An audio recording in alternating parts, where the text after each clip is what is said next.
It's time for the Wally Methot Show. Now, here are your hosts, Brent Wallace and Marc Methot.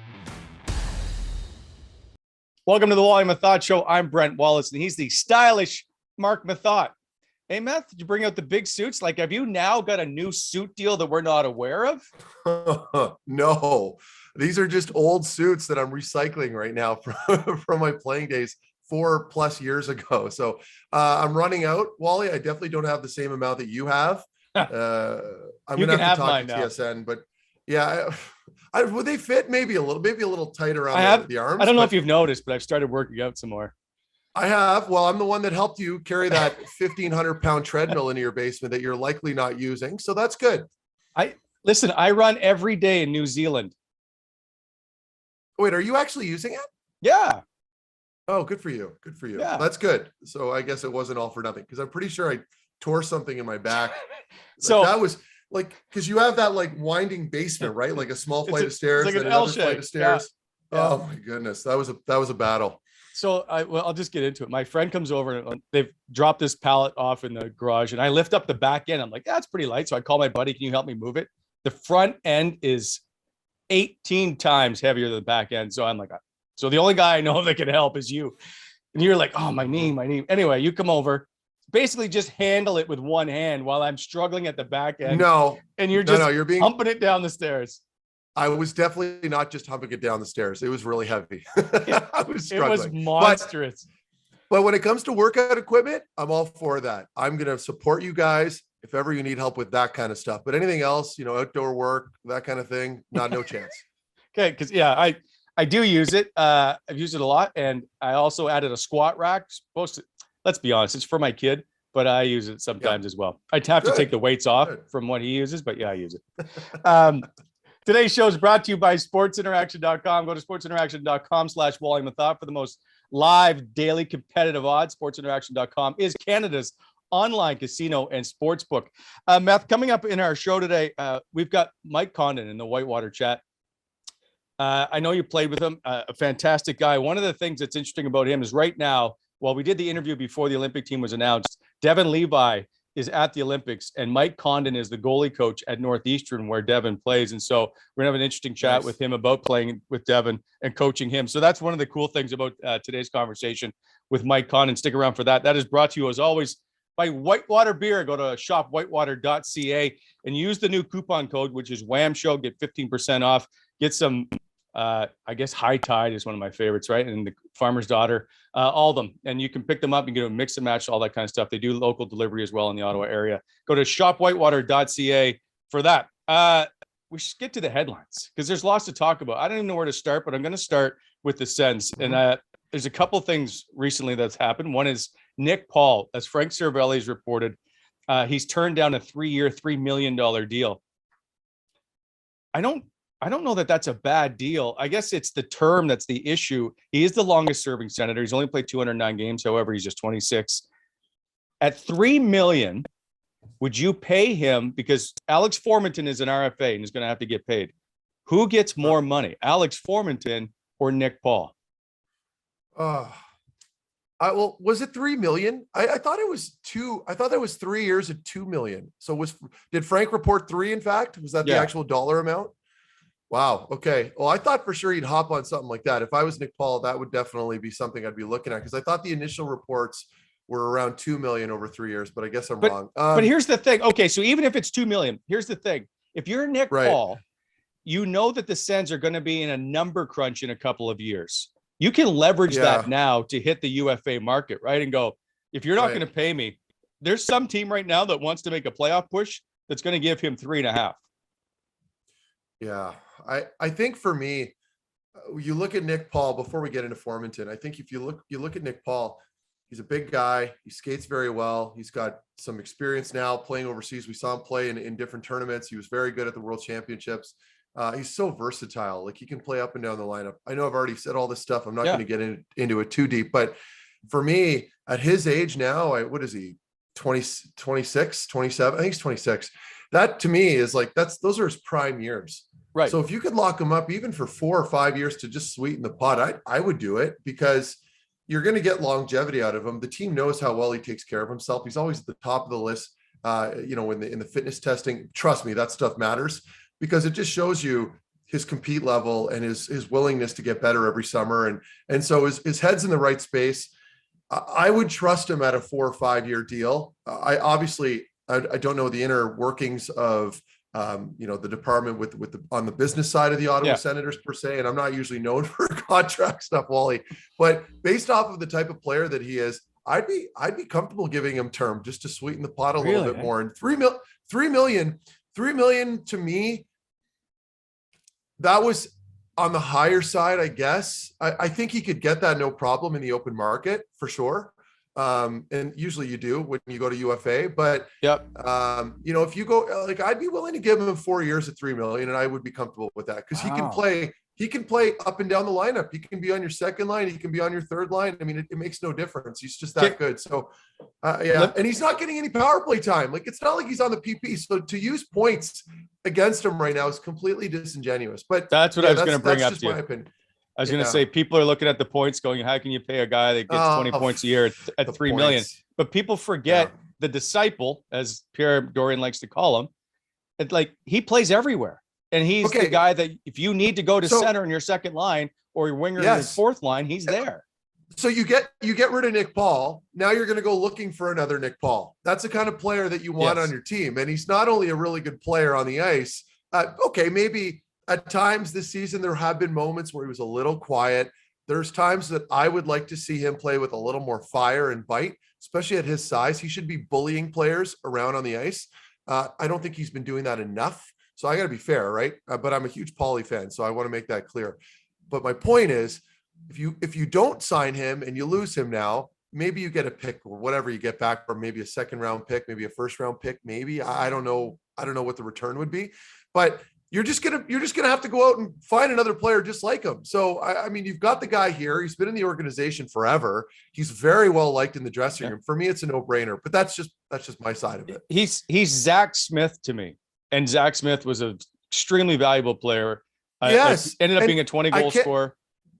Yes, and I can't stress enough how important these guys are in the room. People go, "Oh yeah, good in the room." That doesn't mean he should be making X amount. Sure, maybe not to that degree, and it's not everything. But it's huge having good, high character players in your dressing room, because when you're playing that 82 game grind and you got some good guys in there that are easy to be around, and they're good players as well, it's a no brainer. Anyway, that's my stance on it. I still think it's about term. At that age, he's going to want to maximize his prime seasons. Those are his prime years. He wants to maximize that. And he's got an agent in his ear, probably other people around him, maybe other players from other teams that he knows. And they're all telling him, dude, do not get lowballed here. These are your prime years that you need to take full advantage of. Trust me, it's going to have a lot of people talking to him from all different directions, but almost all of them are going to be telling him to maximize as much as he can. How much does playing in the only place and Columbus for a while was that for you, but if they come to you and ask you to stay as opposed to leaving, like, does that not play a part of, they call it the hometown discount, but it does play a part when it's the only organization basically he's known, and he's the longest serving senator, that you have a comfort factor, right? And you feel you kind of loyalty that you owe them because they've taken such a chance on you. Yeah. Well, okay. This from my angle, at least when I was with Ottawa. So I signed my first NHL deal was 2 years. My second deal with Columbus was a 4-year deal at $3 million a year. And then obviously I signed that carried into my Ottawa Senator seasons because I got traded immediately after I signed that deal. But for me, it's when you're in the middle of a contract negotiation, especially during the season, and you're a player like, let's say, Nick Paul, who's probably more of a between, right? Like a tweener between a role player and a top six forward. When that carrot's being dangled in front of you, all you're thinking is, I just want job security. That's all I want. And there's a risk of rolling the dice on that deal and perhaps exploring the market and getting traded. And then knowing, okay, maybe the grass won't be greener on the other side. So there are two sides to the coin that you have to be fully aware of. I think with a guy like Nick Paul, he probably does know his worth at this point. He's been around long enough. When I signed my second deal, I was, I think I was a little younger. Maybe I was around the same age, actually. So yeah, I guess I can speak to that. He's going to be confident. He knows where he's at. It just depends on what he's comfortable doing and the risk that he's willing to assess, right? If he thinks, okay, I'm willing to roll the dice a little bit and see what I'll make at UFA, then so be it. But for me, if I'm him, And if they're willing to give me that extra year, perhaps I'd probably take it. Interesting. I want him to take the money and run. Like if he thinks he can get more money elsewhere, this is your contract. I say go do it. Selfishly, I want this team to do well. Just you do, right? Like I want to be able to cover a good team next year. Yeah, I want this team to be competitive. I want to be covering a playoff team. And I know that if you want that, you probably should sign this player. Probably. I mean, if you're willing to give a player like Del Zotto or anybody else $2 million, you can't give a guy playing, big minutes. Yeah. $3 million over 4 years at 26. Come on. Yeah, I'm with you. Nick Paul is, I think, vastly underrated because he just does a lot of different things that people tend to overlook. All right, next topic. Holden a minute. Nick Holden. He's on fire. Like there is a bonus or a bump you get from being on this show. I told him the day before he came on and then he went and scored a goal, and then he came on. Now he's got 4 points his last 3 games. He's the hottest Ottawa Senator in the last 3 games. Yeah. But more importantly, his defensive game has been vastly improved, as is the team. So what has changed on the back end? And I have this note. So at the beginning of the year, up until January 21st, they were tied with Montreal for the worst goals against record in the National Hockey League at 3.67 a game. Since January 22nd until today, February 10th, they are tied for second overall in the league at 2 goals per game. So there's goaltending for sure. Yeah. But I think what has changed defensively that you've seen in the way they play. Yeah. So goaltending, you just nailed it, Wally. The goaltending has been a no-brainer. You need that. You can't let in softies every game. So I'll just ignore that topic. Good for Matt Murray. We're all happy for him and the team. I think defensively, well, you've got Holden and Zub. All of a sudden, to me, that's the biggest thing. That pairing has been a real stabilizing factor on that back end. They've been terrific. And it's so underrated because they don't get a lot of accolades. They don't get, well, mind you, Holdy's getting a lot of points right now, but typically speaking, they're not going to be on your highlight reels, right? So they kind of fly under the radar. I think they've been very good.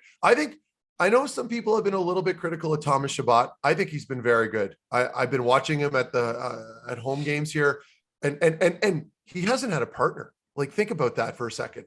He hasn't had any stability on his right side. It's just been Thomas Chabot with whoever is healthy at the time and gets inserted there. So I think defensively, collectively as a whole group, including the forwards, they've been much more responsible. But I do think a big reason for their recent success has been the line shuffling, finally landing something that works in Holden and Zub. So finally, you're starting to get a little stability, a little more familiarity back there on that back end.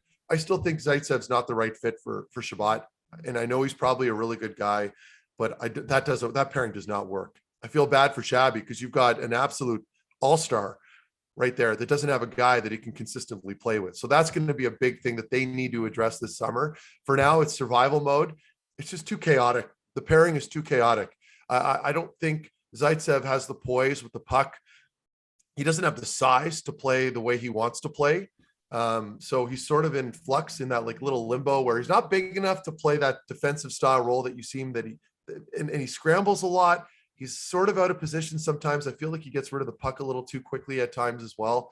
But yeah, that second pairing's been very good. You're getting good glimpses from Brandstrom when he is playing. But overall, I think as a group, they've been playing very well, and they're responding to their goaltending, Wally. It's as simple as that. Okay, so a couple of points, and I'm going to get back to the team defense in a sec, but you brought up Chabot. Sure. To me, Thomas Chabot is in a no-win situation. Either he comes out and has 3 points a night and plays 30 minutes, or people think that he's had a bad game, right? Yeah. There doesn't seem to be a way that they can justify Thomas Chabot just being good, and because they think that that's not a very good game from him. It's like Sidney Crosby has to score a hat trick. Yeah. So the standard that he's because the team's not been very good over the last several seasons now. The standard for Shabby is so high that if he doesn't meet that 27-minute out of your mind style play every night, people will start getting critical of his game. I don't think that's very fair. I think that you could make an argument that he's their most valuable player. I mean, without Thomas Chabot, that team doesn't win these games. They just don't. Like you can get away a little bit with not having Batherson in and Norris or Kachuk. You can individually, but I mean, let's focus in on one single player on this team that you absolutely not having in your lineup, and that's Thomas Chabot. He needs to be there. So he, I think, has been very good. They just need a little more stability. They need to find a partner for him, and they don't have it right now. But Chabot doesn't put up big power play numbers despite his power play opportunities. Would you take him off the power play? No, I would not, because his movement is very good up the ice. I think for me, and I'm not a power play guy, so, full disclosure, as everybody knows, my hands were cement. When you're playing the power play, a lot of it is just puck control, getting out of your zone, right? Making the right decisions, finding the right outlets. He's excellent at doing that. And he's excellent on the offensive blue line on his movement. I don't know if it's a shot or if he's just snake bit and not getting the luck that other players perhaps are getting. But when I'm watching him, especially at home here, and I'm in the building and I'm able to pay attention to him, he's so good at the side to side stuff on the offensive blue line under pressure, especially. He's able to evade players. He's setting guys up, and their power plays look very good. He's just not getting the points. I can't figure that out. I don't know if it's a shot or what it is, or maybe he's not shooting enough, or he's not picking his spots, but there's certainly an argument there, Wally, and I will agree with you, and I can't defend it. He's not getting the production that probably he should be getting given the amount of minutes he's playing. But I mean, other than that, I like everywhere else in his game right now. I like his defensive game. I think he's been very good on transitions. He's just got to find some more production offensively. I'll give you that one. Okay, so whenever Thomas Chabot makes a mistake, everybody can point it out because it's glaring, because we're not used to seeing him make mistakes. Fair enough? Yeah, that's fair. Okay. So how many defensive mistakes are players allowed, like defensemen allowed to make in a game? My point is that he doesn't make that many, but it seems to be people want to point it out. So I'm curious, how many would you make a game? So when you're a defenseman, there's mistakes, and there's egregious mistakes that are very costly and allow a forward. Like when Brandstrom makes a mistake, not his fault, it's a size, usually in my opinion. When he makes a mistake, usually it's getting beat or out of position at net front, and they get a prime chance, right? But other than that, he's usually pretty steady and okay when he has the puck, especially. Thomas Chabot's little mistakes here and there aren't costing the team goals. And when you're playing 30 minutes a night or 27, whatever it is, you're going to make mistakes. Like there's no question it's going to happen. So I'm not seeing it. I think that comes down to just having a better partner, because I'm watching a player like Zaitsev shovel the puck up the wall. There's the odd turnover here and there, and then it's getting shoved right back down their throats defensively, and they're both having to scramble. So that's going to cause mistakes. Getting those clean exits and getting more established zone time in the offensive zone is going to mitigate all that stuff. So there's no science to it. It's that simple. Just one other point on defensive game. 12 times in the first 33 games this season, Ottawa allowed 5 goals or more. None, by the way, in the last 9. So goaltending and penalty kill. And penalty kill is Nick Holden and Artem Zub, basically, because Holden's penalty kill time, if you see it, has astronomically increased of late. So you got a tweet. Someone sent you a tweet yesterday, Matthew Lizotte. It said, serious question. Are people like Chabot blessed at birth with crazy genetics, or do they work harder than the hardest working athletes in the world to get crazy cardio and VO2 max capacities? It just baffles me how in shape people like him are. What is your response to this? That's a player, first of all, that is incredibly efficient with his skating. I wouldn't say he's the most dynamic guy in his first few steps. Like I don't see like, remember Erik Karlsson on a transition? He'd just be gone. Like it was like, boom, like very explosive. Shabby doesn't strike me as a very explosive player, but he's such a beautiful and efficient skater. And so he's not wasting a ton of energy. He doesn't have to play a very heavy game. And when I say that, he's capable of it. I'm not saying he's soft, but he's not running around trying to lay guys out, right? So that helps. And he's been doing this for years, his entire career, including in junior, just playing big minutes. So that's carrying into his play now. And you watch around the NHL, sure, there are some players like Hedman and Darnell Nurse that are also playing big minutes on D, and they're big guys, but it's not the same style of play. And it's just different. And I think for me, when you look at a player like Thomas Chabot, and he mentions, the willingness to work harder than other players. Every player you're watching in the NHL and most pro sports are players, for the most part, from a young age that have put in work and made sacrifices that a lot of other people don't want to do. And that's just the reality. That's the difference between and this applies to a lot of things in life, I would assume. Yes. But I mean, I'm not a business guy. I can only talk about hockey, but doing the things unprompted, like I was doing stuff when I was a kid. I was a 6th-round draft pick at the OHL level. I wasn't a highly touted prospect. And I was leaving myself notes as a 14-year-old above my bedroom door in the summer with regards to train. Like I was doing stuff that a lot of guys my age weren't doing. I wasn't going to parties during the high school years, right? Like I was missing out on a ton of stuff. And I made that conscious decision to do that because I had it in my mind that that's what I wanted to do. So that separated me from a lot of people. I was very competitive. I didn't need my mom and dad to push me. That's just what I did. So that's the difference between these elite players. And then you go that much further with the elite guys like Crosby, Sidney Crosby. He works, you heard some of the stories that the players have told about his competitive level in the summer, how he goes just as hard in the summer skates than he does in the winter during the season, right? That's the difference. It's just, what are you willing to sacrifice and give up to be that much better than somebody else? And a lot of people get uncomfortable with that idea. And then you get the rare players and individuals that are willing to do it. It's that simple. Sidney Crosby was the only player I ever wanted to actually see practice because he was so good in practice. It was amazing. Cody Ceci got traded there, and he said to Ceci, goes, "How do you want your passes?" And he goes, "You just get them within 5 feet of me. That's all you have to do." And watch him take stuff at full speed anywhere. He's amazing to watch play as a player. I'll give you that. Look at him, and then look at another player like Marchand skates with him too. I think in the summer, right? Like you watch how competitive those guys are in games. Like look at Marchand. I know a lot of people don't like him. Watch him play. Watch him practice. Like these guys go hard, and to do it for that long takes a special mind. And I can appreciate it because I've been around both sort of personalities. And almost all the elite players are just different. Like they're obsessed with the game, and it could take a toll on you, but oftentimes leads to a lot of success too. I guess I'll just bring it up now. Brad Marchand got 6 games for his nonsense against Tristan Jarry and the Pittsburgh Penguins. There's a couple of things from that. One, I want to get to you about the play, but people are like, why didn't Brad Marchand hit Sidney Crosby or go after Crosby because he hit Bergeron and put Bergeron out of the game?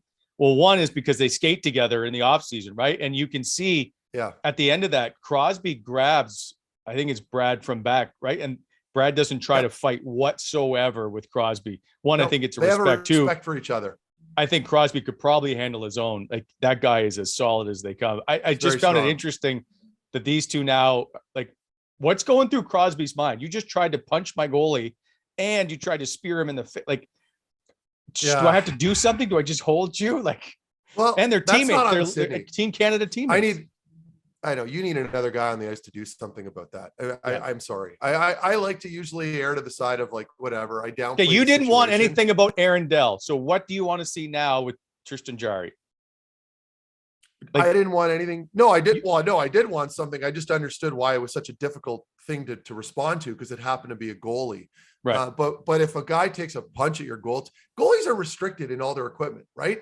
Like they're all, tell that to Carey Price, who drove his blocker into the back of Chris Kreider's head or whatever it was twice. Yeah. And I hate it when goalies play tough. I hate it because they're not tough. They're not most of them, unless it's like a Ron Hextall or a Billy Smith or someone, but most goalies aren't. So, I mean, we'll just get that out of the way, but no, you know what? I watched the play. I loved it. So like the whole Marchand theatrical thing, the punch, it made me laugh so hard. I loved it. You got this little guy fly swatting the goalie in the face, and then he goes up like slap shot style and takes a swipe at him with his stick. I know it's unpopular. I know a lot of people don't like that stuff in the game. I love it because it's entertaining. Like I think it's funny, and no one got seriously hurt on the play. So everyone was okay. So we don't have to get all crazy here and attack anybody for having a differing opinion. I think it was pure entertainment. I enjoyed it. Yes, I would like to have seen a response. Anybody, just grab Marchand, at least act like you care, wrestle him to the ice. I'm not saying you have to square off with anybody, but that's just the way it is. And we've been seeing that a lot. Like the same thing happened when that Montembeault, the goalie in Montreal, got leveled last week. There was zero response, and they were heavily criticized. Our friend Andre Waugh was very outspoken on Twitter about it. So when a goalie gets hit, you got to do something about it because you only have 2 of them. You can't afford to lose 2 of them, let alone, to or one, especially when it's your starter. So Marchand's a entertaining guy. The wires got crossed and he lost his marbles for a couple seconds, and that's what happened. Nobody responded. I don't know. He also I don't have an opinion on it. I like the play. He also took the puck at the end of the game. I just don't. I saw that. Right. So he's so annoying. He just wants someone to react to it. I love it. Right. And that's the league is better. The league is better with more of these guys. Like, come on. We don't want to see a bunch of vanilla out there. We want to see some exciting, Sean controversial Avery, nonsense. Matt Cook, all those guys. Yes. Everybody loved to hockey. hate them, and they love to play that role. Yarko Ruutu was another one, right? So yes, I Get don't the rats in there. Bring back the rats. Kenny Linsman, where are you? But the issue is 6 games enough, or is like if they gave Jason Spezza 6 games for the kneeing, too much. Is this? But he's a repeat offender. I know, and that is the counter argument to what I just said. I mean, that buries my like. I don't like 6 games. I don't like it at all because Brad Marchand brings people into the crowd, and I know, or excuse me, puts people in the seats, right? Yeah. Yes, you need to be fair. I understand that. You can't give preferential treatment to a player because he happens to be an all-star. But I mean, if like this is a contact sport, people bare knuckle fight in hockey. So we're setting a precedent now, moving forward. I understand, again, I know he's a repeat offender. I don't really have any excuse here, Wally.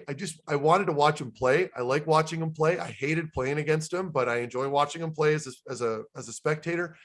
I thought 6 games was just too much. I don't have a compelling argument for that. I don't like it. 3 games would have been for me. And even that, debatable. $488,170.72 he's going to forfeit from this little it's bullshit. It's bullshit. That's too much money. But if you don't send the message to Brad and something happens with, like, I guess Spetz or somebody else, then they're like, well, what? Okay. The only thing is, I don't understand. Jason Spetz's knee to the head was infinitely more dangerous than what Brad Marchand did. Are you kidding? You can't compare the two. If you're punching a goalie in the back of the head who's defenseless, it wasn't a punch in the back of the head. It was what if he connected? Swat. Oh. What if he connected? Okay. Yeah, right. What if he brought a hammer on the ice and started hammering guys on, okay, it's good point, but he did it. And that matters. What did he do? Fine. You know what? Fine. Would you My want Brad suck today? I can't defend this. I just didn't want to see him get suspended. Do you want Brad Marchand on your hockey team any day of the week? Yes. Who doesn't? Ask any player in the NHL. Any player in the NHL will also say we want Tom Wilson on our team. I mean, come on. This is nonsense. I can't say the name of the person, but there was one star athlete who told me he would not want Brad on his team. Okay. Was it? Okay. Whatever. I mean, was it a guy that probably got into a ton of back and forth with Brad Marchand? Obviously, he was biased. Probably. You highly respect him as a person. Okay. So it was Daniel Alfredson. No. Moving on. Okay. Sidney Crosby. Sidney Crosby comes to town tonight, looking for his 500th career NHL goal. The last time, by the way, he scored in Ottawa during the regular season was April 5th, 2016. He had a pair of goals. He has gone goalless in his last 4 regular season games. The last time he scored in Ottawa was actually against you. Look out. Actually, you weren't on the ice, but against Ottawa in the playoffs. Of course, I wasn't on the ice. Well, I was going to the goal before you were. Just stop talking. So how does he, do you think he gets goal number 500 tonight? Yes. I mean, look, Ovechkin got his 500th, right? He's going to get it. I mean, and he's goalless through 4, you said, which I was unaware of. Goalless through 4 games against Ottawa. He is due. Now, it comes down to just, I don't know. I mean, okay, if Ottawa turns this into a penalty show and you give the Pittsburgh Penguins a lot of power play opportunities, his odds are going to severely increase. But I just think at this point, a player like him can't be held off for that long. I think eventually he'll will his way into that net, and knowing Sidney and what he's capable of, there's a high probability he'll score tonight. 7 goals, 7 assists, 14 points in 19 career games at the Ottawa Arena. Pretty good stats. Yeah. Okay. And this isn't a question about Sidney Crosby, but because he's playing and looking for his 500, then you played a lot of hockey against him. How do you defend? And I don't want the cliche answer of time and space. How do you defend I got Sidney Crosby? It's time and space. No, I'm kidding. It's, you know what, with Sid, it's skating.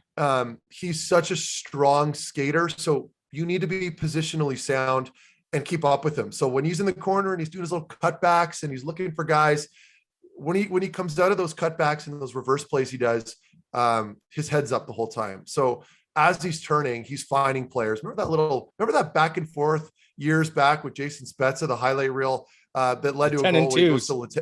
He goes to Letang. And anyway, that's a prime example where Jason actually played that very well. Like that it's an unfortunate clip because I get it. Like it's dramatic looking. Sid's got the puck the whole time, but Jay's not giving him anything, right? So you need to have two competent defensemen and three competent forwards out against him. And obviously you can't have your whole game plan focused on Sidney Crosby because then it opens up the play for other good players like Gensel, Rust, and Malkin, et cetera. So for me with Sidney, it's just be between him and the net. Make sure that you're trying to get good sticks in the lane. So you're preventing him from making those nice little pop plays that he's very good at doing. And you try to play him as physical as you can. Give it to him. You know, give him the odd little cross check on the back, very subtle, get in his head a little bit if you can. It's hard to do it, but he's the kind of guy that you won't necessarily push out of the game because he thrives. He's very competitive, but you can make life difficult for him. You could try to frustrate him a little bit. So play him hard, get Zub out there, just like McDavid, same game plan. Get Zub and Holden out there against him all night. Make sure that they're between him and the net. He's going to get chances, Wally. Good players always do. It doesn't matter what you do, but you try to eliminate the glaring second and third opportunities around the net. You do that, you'll give yourself a good chance. Obviously he's very smart and that's how he's been able to play for so long. But is his strength a lot of times, like his lower body strength, something that people forget about? When you see him play, you can see how strong he is lower body wise. Well, his legs are like tree trunks. Yeah. Like I've seen him and I played with him. I didn't play with him, but when we were at the Olympic camp together in Calgary, I got a chance to meet him and talk to him lots. And we were always doing workouts together and you could see how he was built. Just like a truck, his legs from top to bottom. Like it almost looks odd. That's how large they are. So it explains where he gets a lot of his power from. And just with his ability to see the play, his vision, his hands. I mean, it's why he's had such a successful career, right? He's able to put it all together. But in last one, does it not amaze you of how successful he's been? Because every time he's on the ice, someone like you is trying to punch him in the back of the head or cross check him or hold him up or whatever it is. And he still is the league MVP for however many times he's that's done what separates. Yeah. That's what separates a Hall of Fame player from a good player or, you know, an average player in the NHL. I mean, that's why he's been so successful because and I think I'll attribute a lot of that to just his compete level. He's so hyper-focused. We know how superstitious he is. If he has a good game and he taped a stick a certain way or had a drink of something at any given time prior to the game, he will literally replicate every step that he can remember going into the next game. And that's just how he is. He's got that drive that a lot of players can't really match. And that's, as I said earlier in the conversation, the difference between the elite players and the players that, you know, just survive at this level. Speaking of elite and big tree trunk legs, Marchand St. Louis becomes the Canadiens head coach.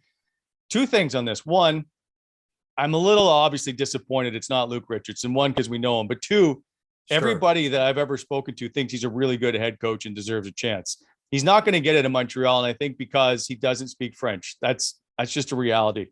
I'm disappointed that they had him come out that day to speak to the media and then later introduce Marty St. Louis as the head coach. I wish they would have done that differently.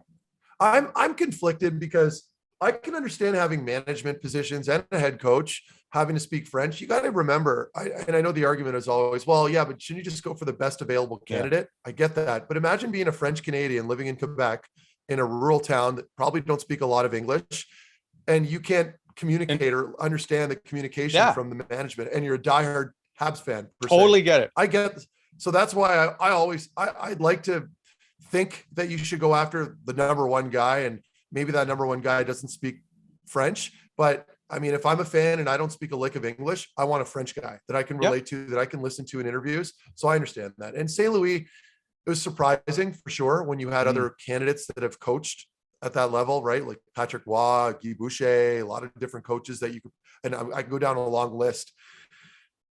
Marty St. Louis doesn't have experience at that position. It's bold, I guess. And I mean, a lot of the media pundits, a lot of people were saying the same thing and echoing those same sentiments where, you got a guy that is going to be under the gun here, and Gordon picks a guy that doesn't have the experience. So I'm curious to see how it goes. I know Marty St. Louis briefly. I've met him before. I've never played with him, but I know that he's very passionate about the game. He knows a lot about hockey, and he's been involved now ever since he retired. He's been very involved. So it's not like he's out of touch. I don't know what to think. We're gonna have to wait and see. I think it's risky. I think it's bold, but I can appreciate the fact that they went after a guy that can speak French.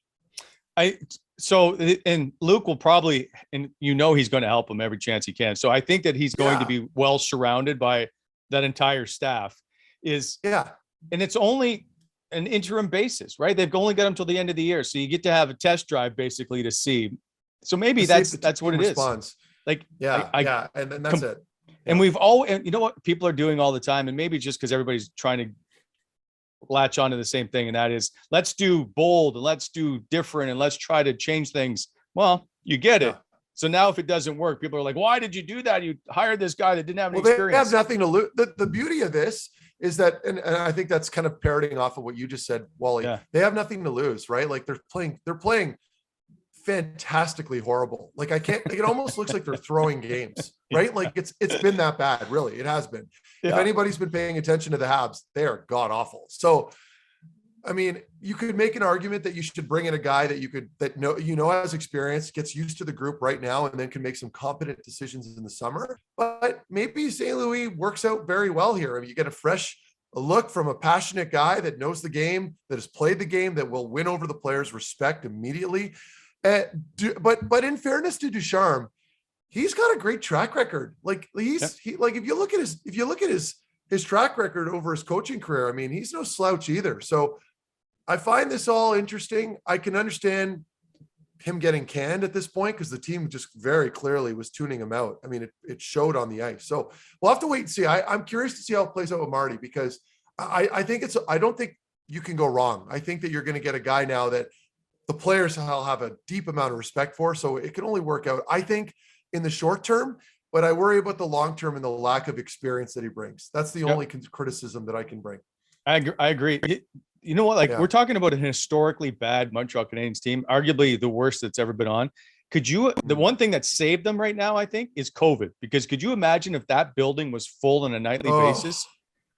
The Boo Birds. Oh, wow. It would be relentless. I know. I'm with you. I don't envy that position. So they are kind of fortunate in that sense. But at some point, we might see things open up here before the end of the season, and the fans will start going in. So let's just hope, we don't see the jersey throwing on the ice. I hate it when they do that. So we'll see. Anyway.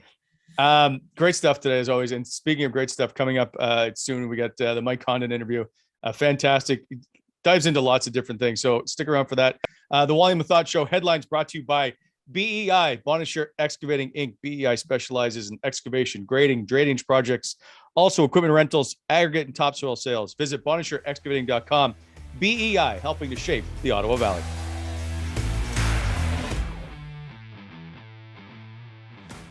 All right, welcome back to the show. Now welcome in a guy who almost single-handedly saved one of the Ottawa Senators seasons and ended up making them go to the Eastern Conference Final. Mike Condon, all the way from beautiful, let's say, Boston. How are you? Yeah, Boston. Yeah, I'm doing well, guys. Great to be here. Thanks for having me. What have you been up to? I've been on the rehab train for quite a while now. It's been going a little bit longer than I would like, but when you play hawk goalie for 20 years and you got these terrible Irish genetics, it takes some time to clean all that up after a while. So I've been on the rehab train, been working at Northeastern as a volunteer goalie coach as my first year here, and just doing all the things that I wanted to do that I couldn't do when I was playing. So got engaged, got a baby coming in June. Wow, bought a house, and I got 2 rescue dogs now. So the plate's pretty full now. So you're a family man now. I'm a family man. I always wanted it. I couldn't. When I was playing, I was so focused on myself, and I didn't really have think I could split my time and still be good on the ice. And, you know, I often think about guys like Kyle Turris, and even you, Meth, like you guys. Can we talk about Kyle Turris for a second? Do you remember seeing him walking into the rink at times where you're just like, oh my goodness, like he looked like he was a zombie, and then he'd be in the shower like leaning on the wall, just like letting the water hit his back. This poor guy. And I'm like, okay, I definitely can't do that. And then he'd still go out and have 2 tucks and then just rinse, wash, repeat for him. So I was like, I don't think I have the energy for that. So, you know, after hockey, I'm lucky to be able to do it now. So I did that all in like 5 months. So it's putting more stuff on my plate. So it's good. Mondo, you talked about the injuries. You know, you touched on that there early on when you're giving us your summary with the rehabbing. So like, what's going on with the body? Obviously you've had some big injuries, but I'm assuming, is there anything significant that's still lingering? Yeah. You know, you kind of learn stuff as, you know, right. Like while I was playing, I was trying to get the best people in, different opinions. Everyone was kind of giving me a different story. And, you know, if you fix this, you can help that. A lot of it was kind of chicken and egg. Is it your back causing your hip or your hip causing your back? And, you know, I did a lot of different therapies. I tried everything: PRP, stem cell, surgery, cortisone, chiropractic, acupuncture, all that stuff. But when you have like a joint cartilage type thing, you know, that's something that as humans, in science, we haven't been able to do yet, is regrow cartilage. And it just got to the point where you know, I really couldn't play. You know, I really couldn't do what I wanted to do. And, you know, when you go on the ice and you don't feel prepared, and you know that like, hey, if they pass to the left on a 2-1-1, there's really no chance that I can get there. And that's really like a really bad feeling, because it feels like you're not prepared. So my buddy who I played in college with just opened up a chiropractic practice down the road, and he dropped the levels on me, you know, when they drop the thing on you, see your posture. And I was kind of like crank like this and like an S pattern. Yeah. And it's just like, it's crazy. The body doesn't feel that, you know, but like when they measure you, you're like, hey, like there's some stuff going on. So I had something in my lower back that I was born with that I didn't really know about. And that's not an excuse. It's just something I didn't know. And then obviously had hip surgeries in college, and, you know, I played 10 years after that, 8 years after that. So a lot of guys get that hip surgery as goalies and they never really play again. So I'm not complaining. I'm not trying to elicit any empathy or remorse or anything, but it's been a lot, and just trying to get back in alignment, get my hip fitting. The problem is my hip doesn't fit properly in its socket anymore. So it grinds in the wrong spots, and putting your socks on isn't fun, but you know, if I could do it again, I would. So I'm not complaining. It's just part of the game, and doing that rehab train. Yeah, it's relentless. And I wanted to talk about that because I'm aware of some of your injuries, and I've read some of the really good articles, particularly the Athletic one. And you talked about your injuries, and you mentioned cartilage. It's the same issue with me with my knee, right? That's the one modern medicine in sports, especially, that I think would be the miracle cure for a lot of us athletes. Like every day I deal with it. Like I'm reminded, I'll get up off this chair when I'm done, and I'm using my arms. Like I don't think, like, people tend to forget how much you give as an athlete sometimes, right? Like you don't really realize it until you're done, and you're left with these long-term lingering injuries that last forever. And it affects your lifestyle. Like it affects how I play with my kids. It affects everything I do on a day-to-day basis. So I feel for you there, man. And if you have any advice at any point, or you figure something out down there in the States, please share the information with me, because I'm always looking for a cure. There you go.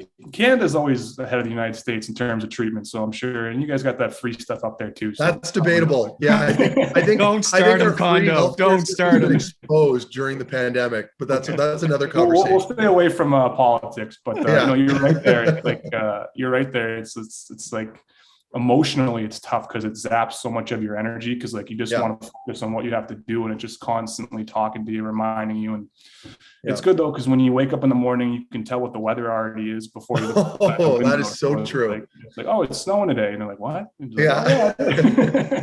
Well, but you say that it's true. It affects your mood, right? Like everything you do. I mean, it's like you're always constantly reminded by it. So anyway, I don't want to beat this dead horse down with the injuries for too long here, but I feel for you there, man. And like I said, if you figure anything out with regards to cartilage, please share it with me. Anyway, we can move on. I'm on the chiropractic train, and I go every single day. every single day. It's like 10 minutes Hey, down the road. Does that work? Chiropractic stuff works for like cartilage and joint related issues? The way like I changed like the way I see it is that like it's about having like space in your joints and like getting rid of compression so you can actually get longer. So like fair enough. You'd probably have some like a lot of like sharp acute pain in that area, but if you can like kind of alleviate other areas where you can kind of get taller and take pressure off that knee. Okay. I don't really know, but at the same time, it's just like there's certain positions that I'll never be able to get in. You know, it's like I say this story a lot. Like when I was in Tampa, I was looking at Andrei Vasilevsky, and he was just sitting in the splits, happy as a clam, texting on his phone, and like here I am, just like trying to touch my toe. And I'm like, I got to compete with this guy. Yeah. Gonna find a way though. I'm gonna find a way. Yeah. The best goalie in the world who happens to be limper like a gymnast. Yeah. I'm just like, I mean, Craig wasn't the most flexible guy, but you know, he still found a way. But you know, Craig has probably played like 10 more years than me, and I still probably butterflied more than him. And I don't think he'll ever reach my number. And that's why he's going to play till he's 50. So it's, some people can do it, but you know, some people can't. Yeah. It's interesting. You said, I was going to circle back to this at one point, but I'm going to bring it up since you brought up Andrei Vasilevsky. I read about you saying, you know, when you got to that point, you thought you could still come back in Tampa and maybe try and figure out this injury and continue your career. Have you played since you basically hung up your skates and said no more to the career? Like, can you ever go and goal again? I'm sure in the future, if I keep going the way I'm going, I could. I just after I retired, I gave my pads away to a kid who plays at Connecticut College because they matched his jerseys pretty well. So I was just like, you can just take these. I have no use for them. You know, and that was kind of by design. Like, I think as a player, you want to get to a point where you're just like, you know, I don't really have any desire to do it. I mean, I still love competing. If I was healthy, yeah, let's go full send, let's do it. But, you know, it's kind of reassuring. It's like, I've gotten the most out of my body. I've taken this as far as I can go. And it was a lot farther than I thought I originally could go. So you just got to be grateful for the time that you had and not really get angry or upset that it ended. I mean, 30 is pretty young. I mean, Meth, when did you retire? When you were 34, 35? 35, yeah, 35, I think. So, yeah. No, I got no regrets with it. I have really no desire to go in there now just because of it's like, you know what you could do, what like you were used to be able to do in there, and it was fun, and you can actually just worry about stopping the puck, but you're just kind of, when you get in there, you're kind of, your body's scared because it knows pain is associated with this, and it's going to do everything it can to keep you out of that. But at the same time, when you're playing, the body finds crazy ways to do things, and that's where we get all these terrible patterns when you start walking around like this. So I was just like, I had enough, you know. I don't want to get a hip replacement before I'm 35. So, you know, it's kind of run its course. Okay. Time for pearls of wisdom, because there's lots of stuff I want to get through. So this is by John Proberg. We bring it in every show on our guest to give we know a little bit more about you. So pearls of wisdom brought to you by Sports Interaction. 55 games played in 2015-16, third most ever by a Habs rookie goalie. Jerry McNeil at 70, Ken Dryden 64. 5 shutouts in 2016-17, the most by an NHL goalie with less than 40 starts that season. 3, one of 3 goalies to record a shutout in their Sens debut. That was against Vancouver on November 3rd, 2016. The others, Patrick Lalime and Craig Anderson, and 1, and this was always be the infamous game. First career start versus another goalie making his first career start, as you're aware, Matt O'Connor in the Ottawa Senators net, and you were in the Montreal net, and that ended up leading to Dave Cameron eventually getting fired, according to Eugene Melnyk. So let's start in Montreal as you come in to replace Carey Price. I know you had lead up going into that, but that was Montreal where you got to first play the NHL. What was it like to make that first start? And do you remember the hype surrounding the 2 rookie goalies who made their NHL debuts that night? I do. I don't like going to the Brook Street Hotel anymore because I played my first game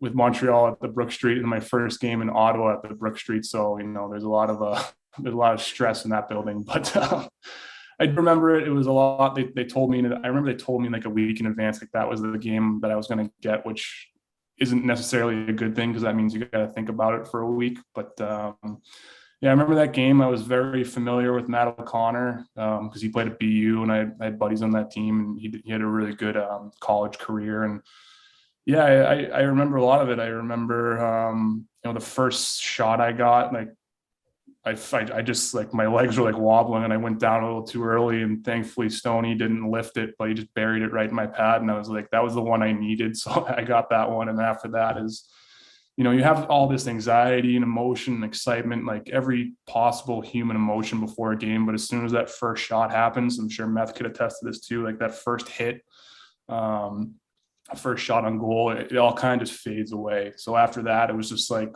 everything that you were thinking before just kind of evaporates, and then you're in it and you're just fighting. So a lot of stress that day, the first game, but it was a good one. I remember, I think Pager scored on me.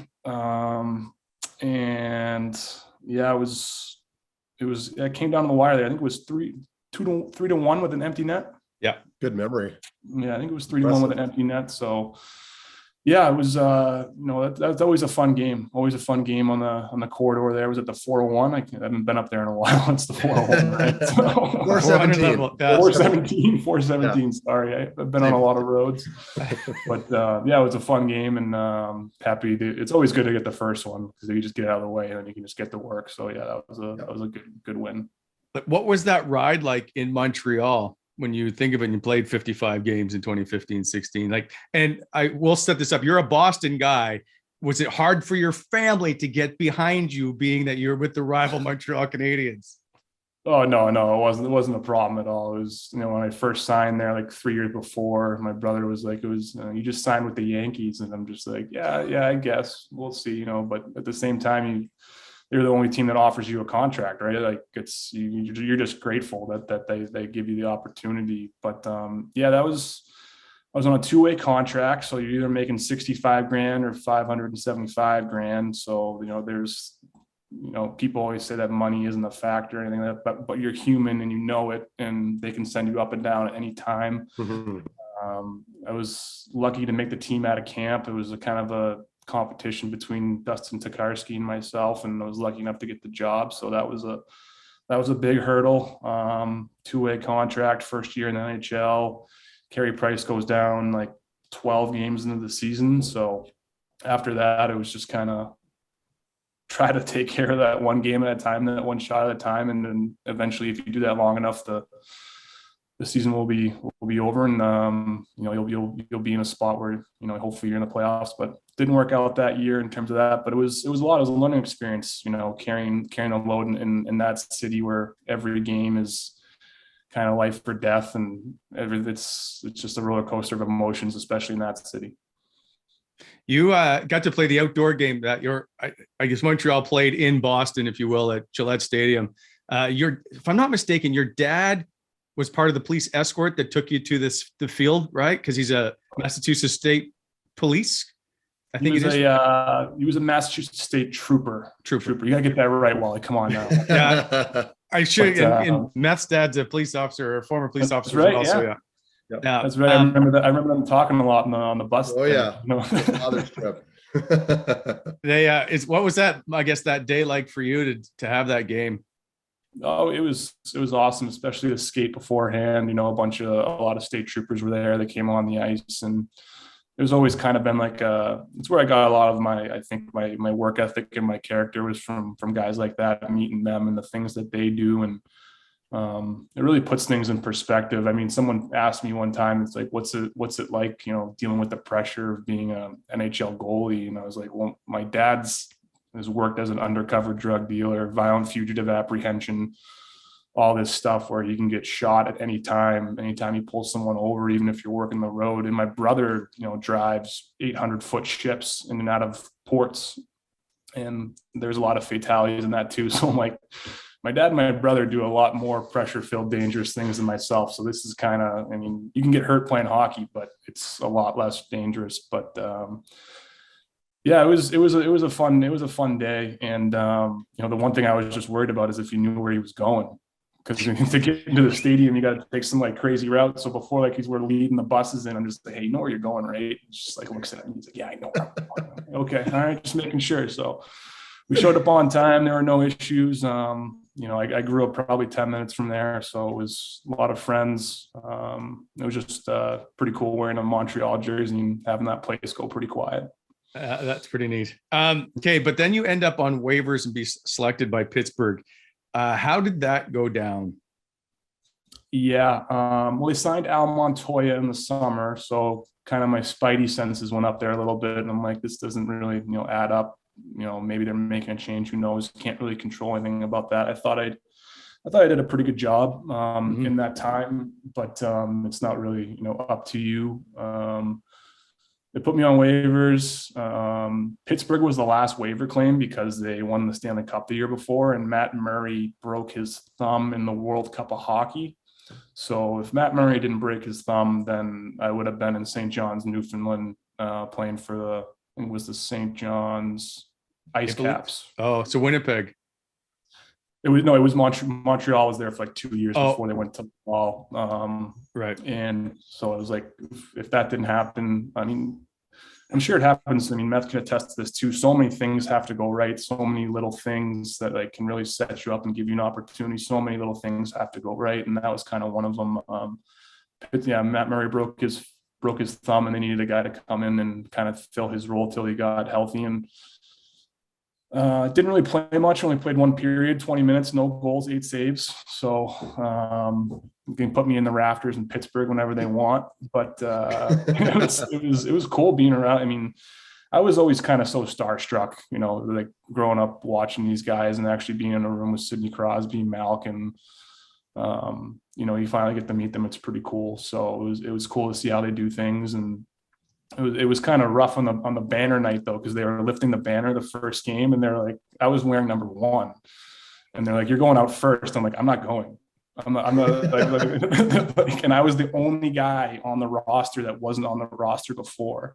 So the whole console or PPG paints, whatever it's called now, like everyone was going nuts. The lights are going, and they're like, your Pittsburgh Penguins #1 Mike Condon, and like everyone's like, oh yeah, whatever. And then you get a little bit of that imposter syndrome. Yeah. I was like, I don't want to go. And then and then the announcer's like, and now for your Stanley Cup champion. And like if you look at the photos, I'm like 50 yards away from them when they're like lifting the banner and stuff. I'm like, I want no part of this. I didn't do anything to help you guys. I'm just gonna go over here. But there's some funny stories being part of the Penguins there. Did you get like a Crosby autograph stick or anything? Did you even have time to any of that stuff to happen? You can't do that, Wally. You can't be asking for that. Your peers, your colleagues, you got to kind of play it cool at first, so.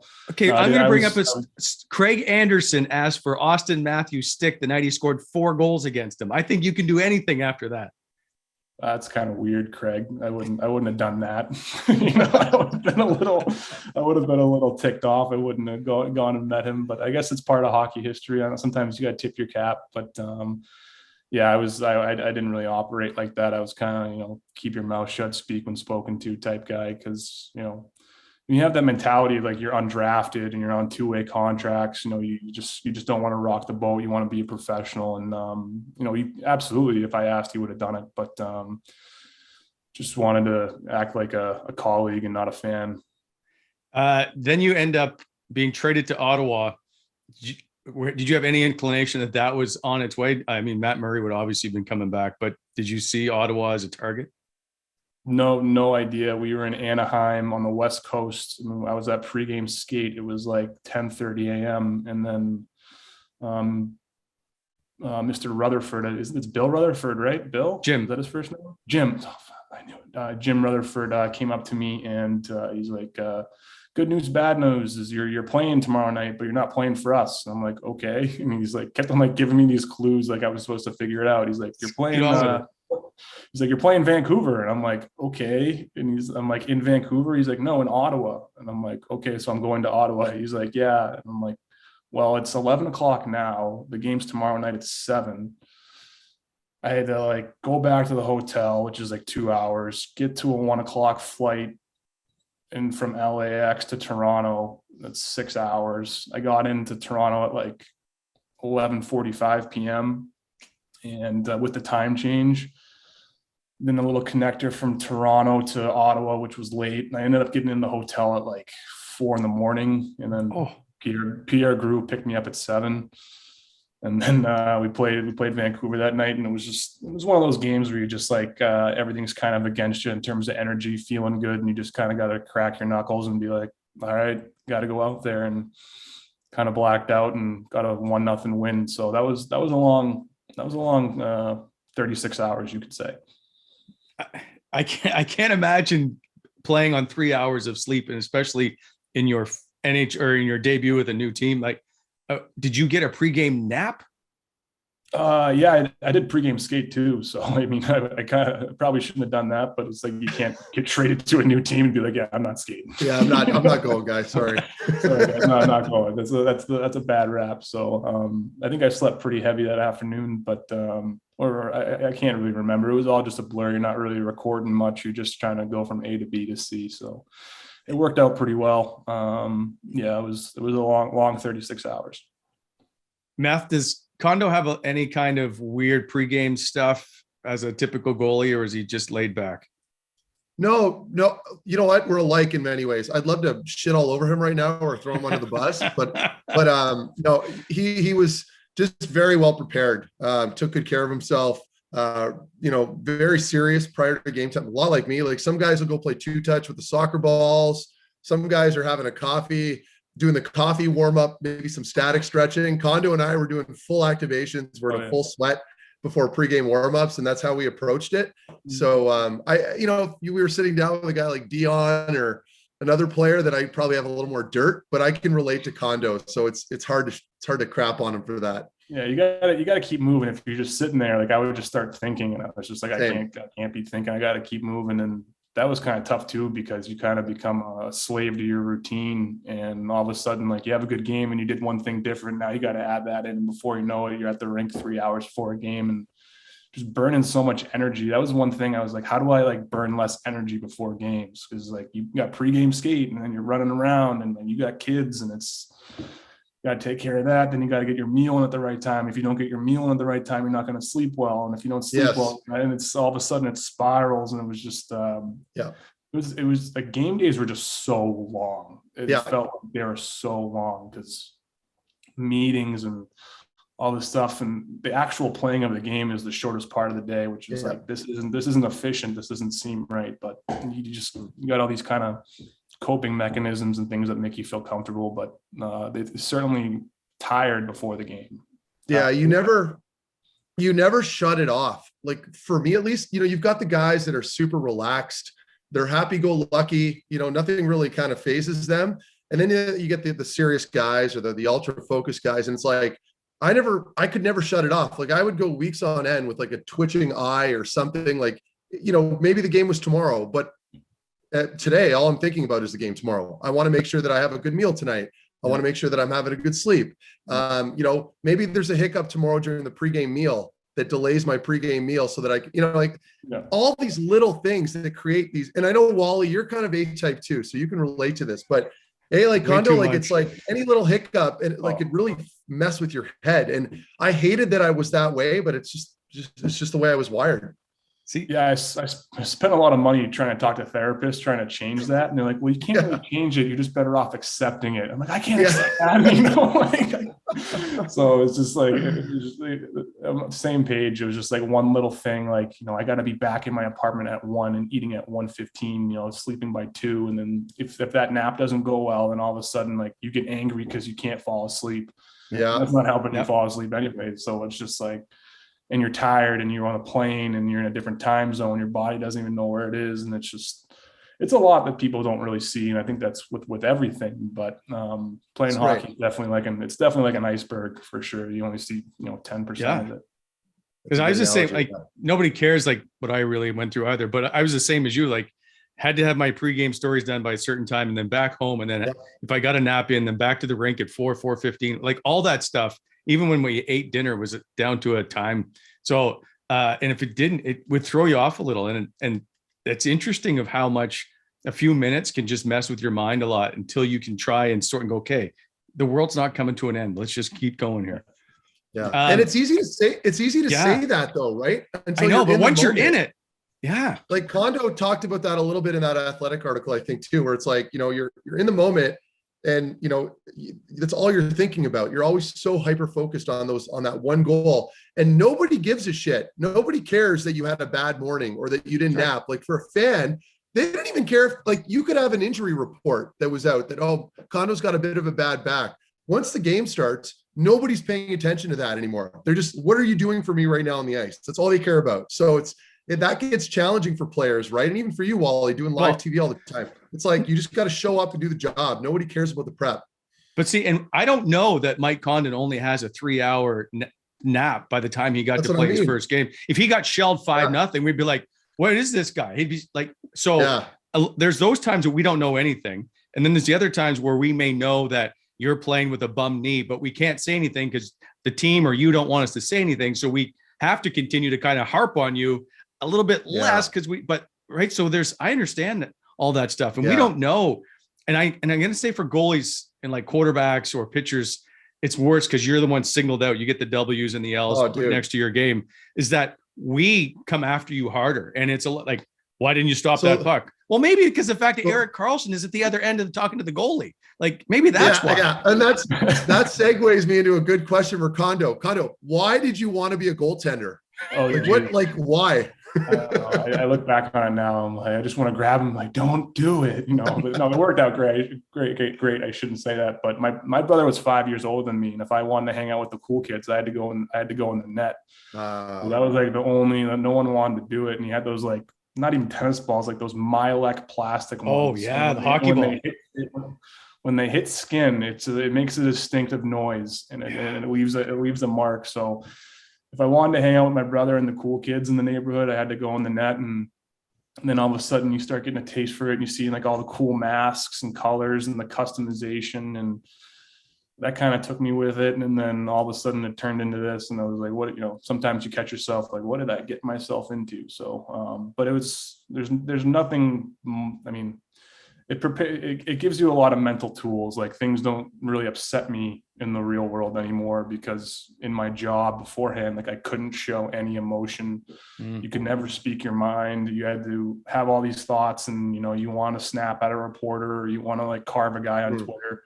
But you just got to breathe in and breathe it out. And all of a sudden that kind of gives you a little bit more ownership and power, and you start standing up a little bit straighter, that, you got a lot of stuff going on behind the scenes, but right here, you can't tell. Like I wanted to smash my stick all the time. When I was younger, I used to do that all the time, but during games, it was just never would do it. I wish I did it a little bit more, but I never really, you can never really tip your hand as a goalie, which is a tough part, because, you're buzzing in here, but like this has to be stoic, and it's just, it's a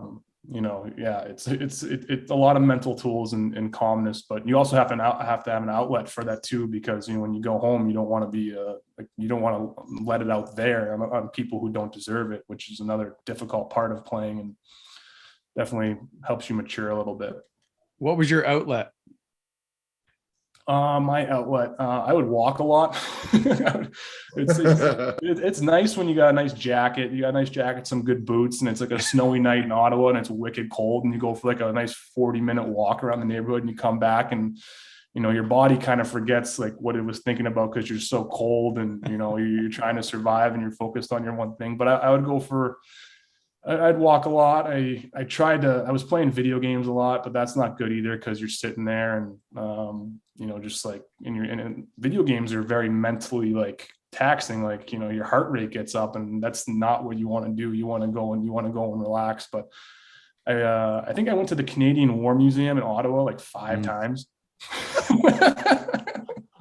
People would always be like, hey, what do you want to do in Ottawa? And I was like, well, they got a pretty good war museum. So whenever people would come, I'd take them to the war museum, and we go in the trenches of World War I. And like, I was a big history buff, so I'd always do that stuff and look at the tanks and the airplanes in there. But I'd eat out a lot. I don't think I cooked one meal for myself when I was in Ottawa. Like I was just going to eat, and a lot of great people in the city. So that's what I would do. What was your relationship like with Craig and even Andrew Hammond, if I can ask that?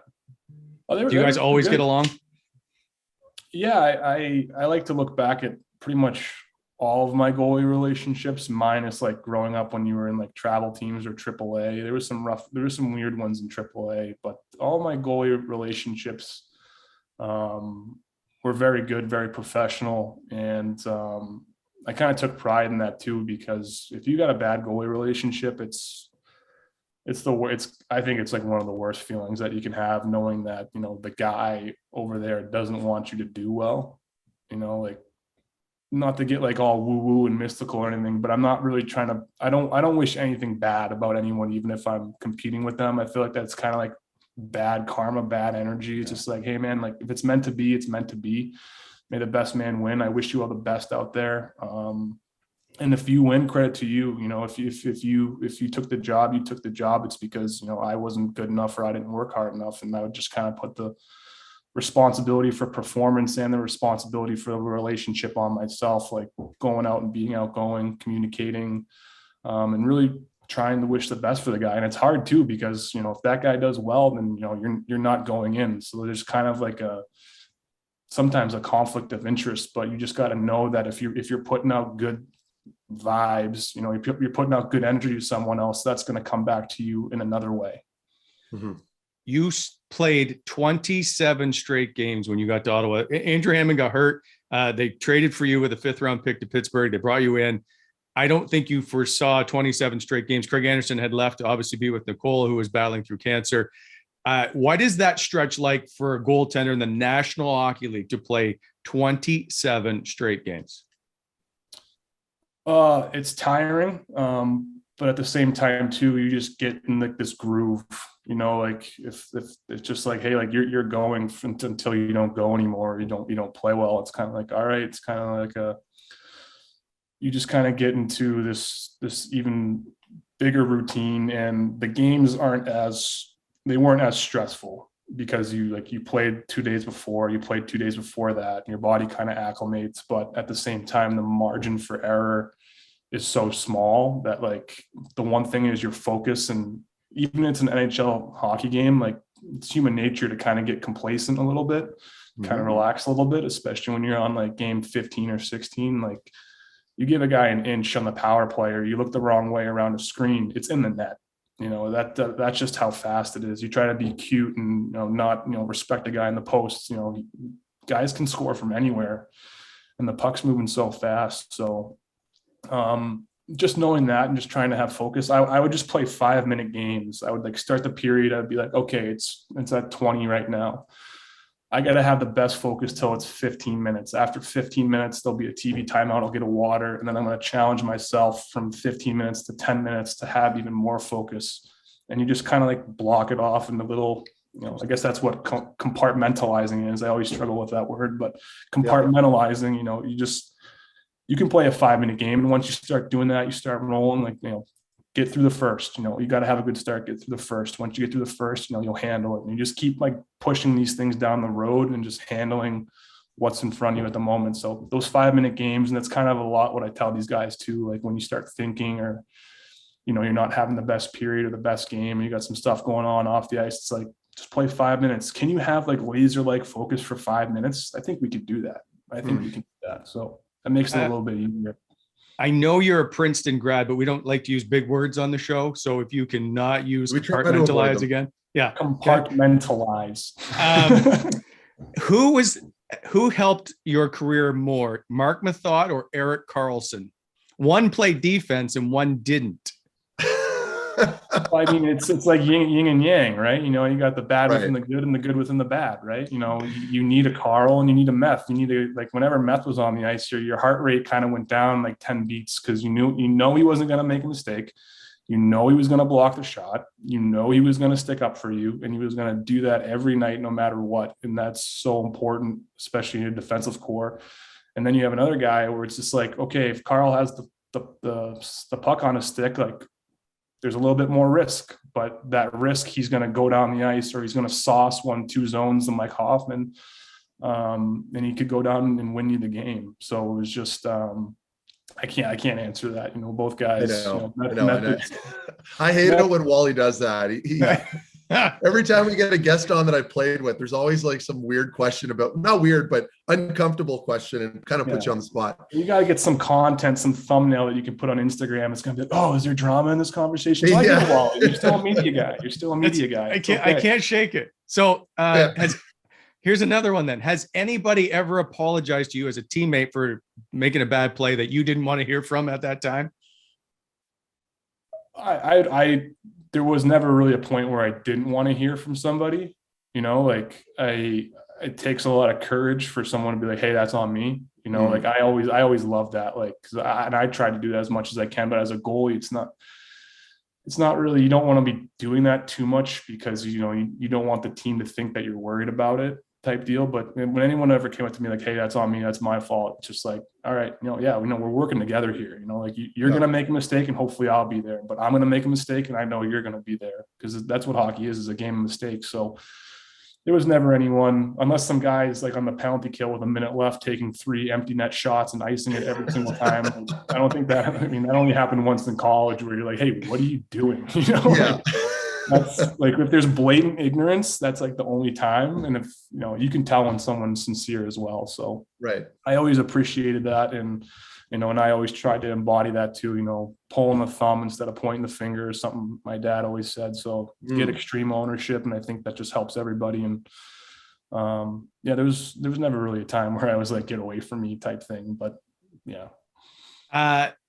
So at the end of the third season, or I guess at the start of the third season, you were battling through injury and then they put you on waivers and sent you to Belleville.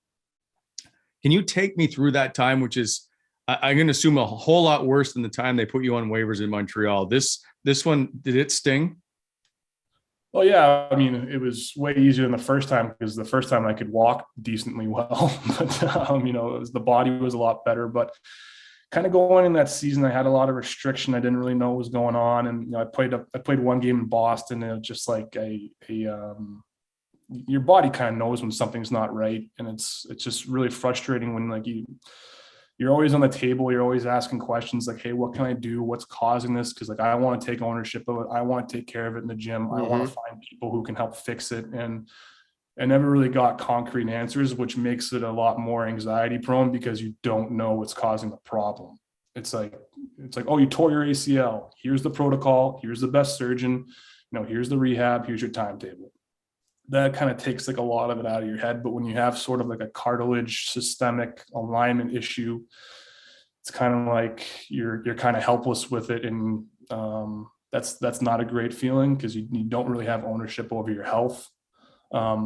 And so when we were going into Arizona in that game, I was kind of talking to the staff beforehand, and I was just like, hey, I got to get through this game. And then after that, I got to go see a specialist, get a shot, get something, because, I'm not helping myself. I feel like I can't really help the team, and it's not fair for me to go out there if I'm not my absolute best. And, I didn't even make it through halfway through the game. So I let in that one goal there, and I went to push, and, my legs don't rotate very well. Pad went flat, puck went in. And that was the last goal I let in the NHL, and, kind of went off the ice and just kind of sat in the runway for a little bit and just been like, what is going on? What do I have to do? And you could kind of, like, as a player, you can kind of tell like, something's coming down, from up top. So that was a rough night. It's especially when you just want to take action on something. It's like, what can I do? Like, what is it? Like, please, like, they kept on telling me it was osteoarthritis, which is kind of a blanket term for a lot of injuries. And if you play hockey after 25, you're going to have osteoarthritis. Absolutely. So that didn't really resonate with me, that justification of it. So I got put on. I was coming out to the bus, and Pierre Grew and Pierre Dorian were waiting for me before I got in the bus, and they told me, you're going on waivers. Go down to Belleville, get your game right. And I was like, okay, well, before I do that, I'd like to, at least take some action towards, what's going on with my body. And I got a cortisone shot in the joint, which I've never really not heard of, but I knew it was for like tendons and ligaments and stuff like that. I wasn't sure if it was good for joint health or anything like that, but I was like, okay, that's a short fix, 3 or 4 days, go on the Belleville, get back on the horse, and got that shot. Didn't really feel much better. Went down that game. We beat the Marlies 7-6, and it was just kind of more of the same. Like, can't really push. My body doesn't want to put weight on it. And after that, I was like, okay, I have a more underlying issue, and I got to get this addressed if I'm going to be going forward. So it never really got better after that cortisone shot. It kind of actually got a lot worse. It's funny you bring that up about the injuries. First of all, we already talked about my knee there, and I can relate with you. And the cortisone, same thing, never did anything for me. But it's interesting with the dynamic with the trainers sometimes, depending on what the injury is. You just want to know what it is. You want some transparency. And you mentioned something that I can relate to, where you're like, if I go out there and play, I'm not going to be very effective. Like, you can bring up a minor league player who can actually move, and he'll be better than me. And I can't tell you how many times where I've had some, like, either my back or my knee, where I'm like, guys, I know you want me to play, but I'm telling you that I'm not going to be any good out there. And it's like that old school train of thought at the National Hockey League level and a lot of pro sports, like they can't get around that. They can't wrap their mind around the fact that maybe you're not going to be as good as the other guy tonight, but they still force you to play. And for the life of me, I can't understand that. And I'm not trying to throw anybody in particular under the bus. Yeah. Most training staffs are very good, but every once in a while you get a random injury, Condon, it's like, what you're able to do out there. And for whatever reason, verbalizing it to them isn't enough. Yeah, it was like, I got all the imaging done, and, then they just kept telling me, and like I said, like same thing you said, Meth, I'm not trying to rock the boat or anything like that. No. That's what we're not trying to do that here. Yeah. I love everybody in Ottawa. I genuinely think they did their best with it.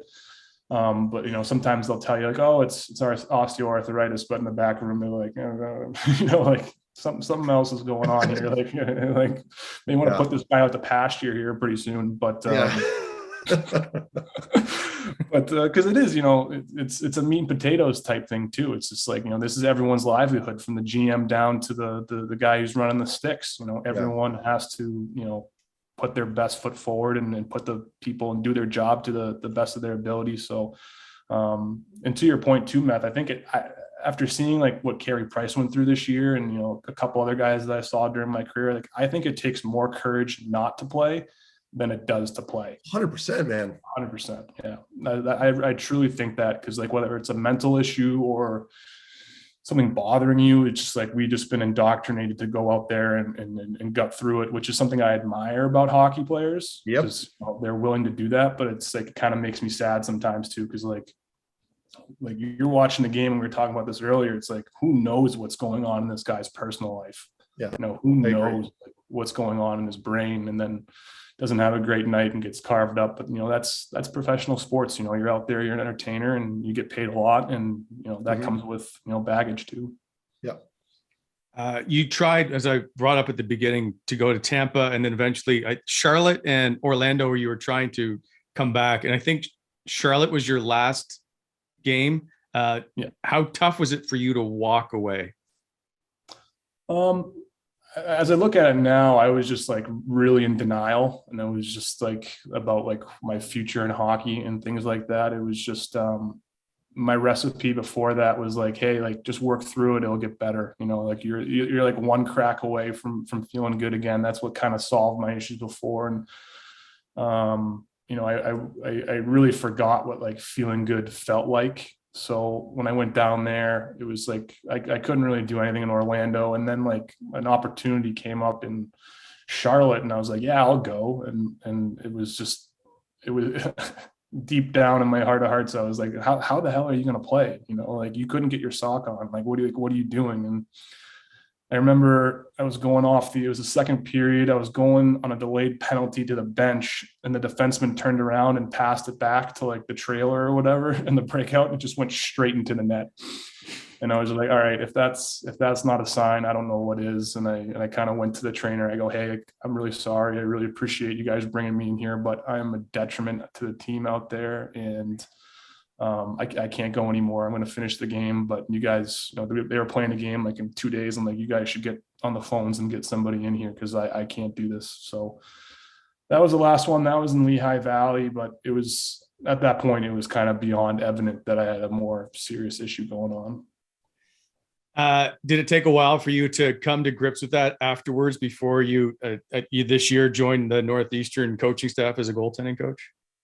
Yeah, in my head, like I was just kind of more upset that like I couldn't finish the season. I was like, you got to stop. And like in my head, I wasn't like, you're not done. You're not done. Just like take some time or whatever. Like, I was like training throughout this whole injury time. And I was like, maybe if you took like 3 months off, it'll get better. And then you can keep going. And when I left, it was like March 10th. And when I left Tampa's organization, I went home. I told them like, I can't play for you guys. They're like, that's fine. Just go home. And I was like, okay. And like a day after I got home, the pandemic hit, and there was no more therapists, there was no more training or going anything like that. And even then, I was like, hey, this could be good. And, get away from the therapy and the treatment and everything, and maybe that will help you. And it just didn't get any better. And I remember I got a call to be like on the taxi squad for a team, and I told my agent I'd call him back, and I was just sitting in the car, and I was like, okay, like if Connor McDavid came down on you in a breakaway right now, like what would happen?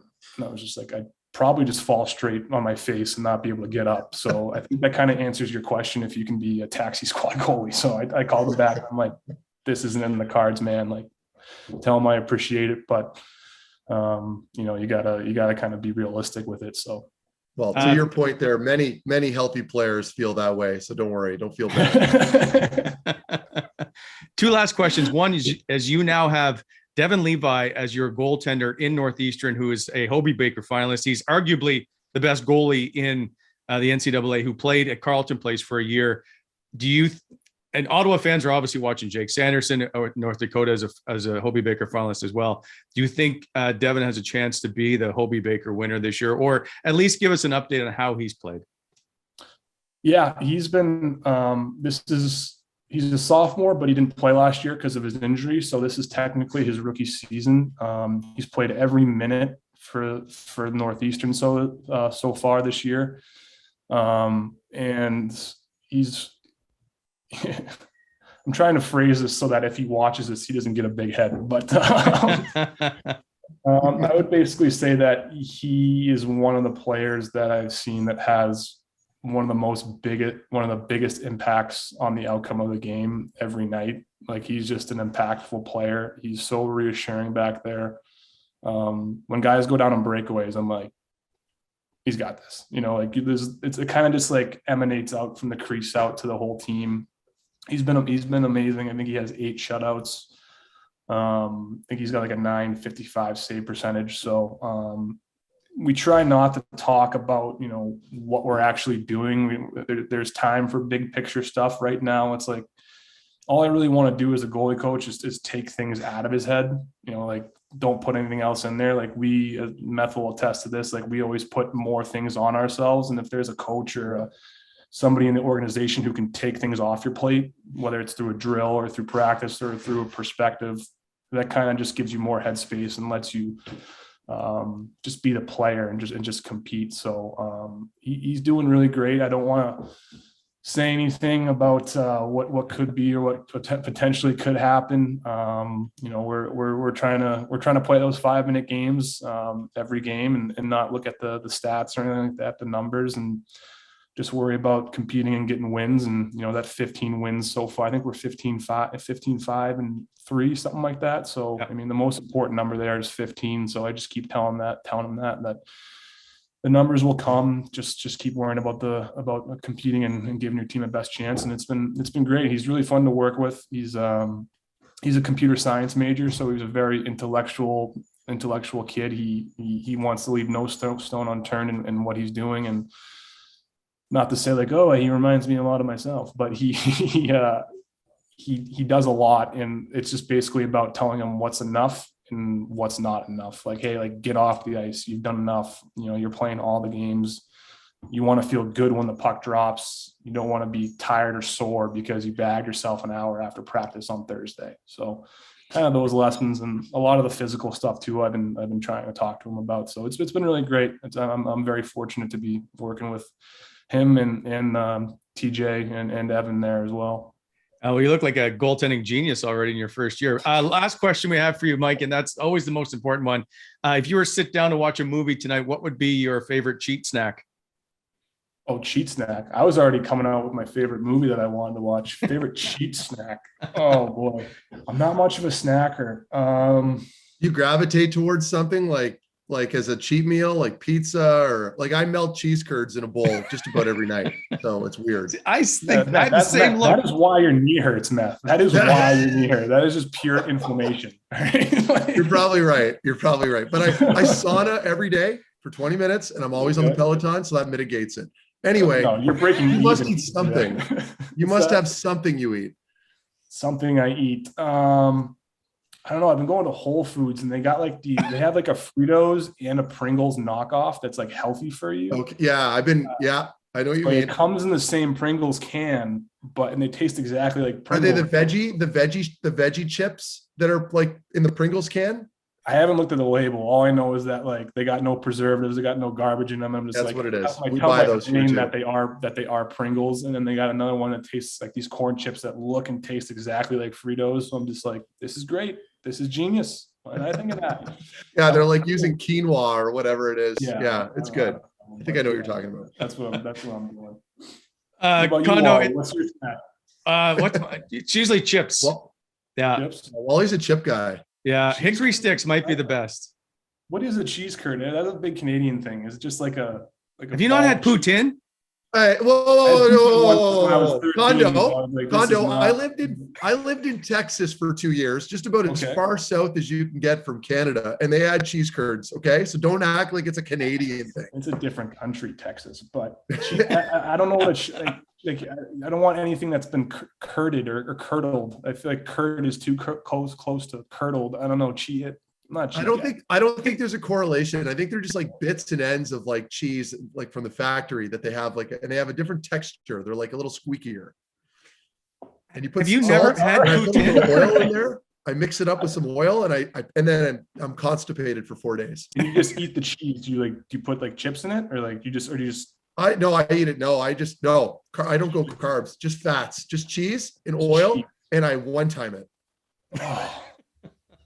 Meth. I want to check in with you in a week. You cut those curds out, and you're going to be running marathons. Like I take a strong probiotic. Okay. You're going to need it. You're going to need it. Yeah, exactly.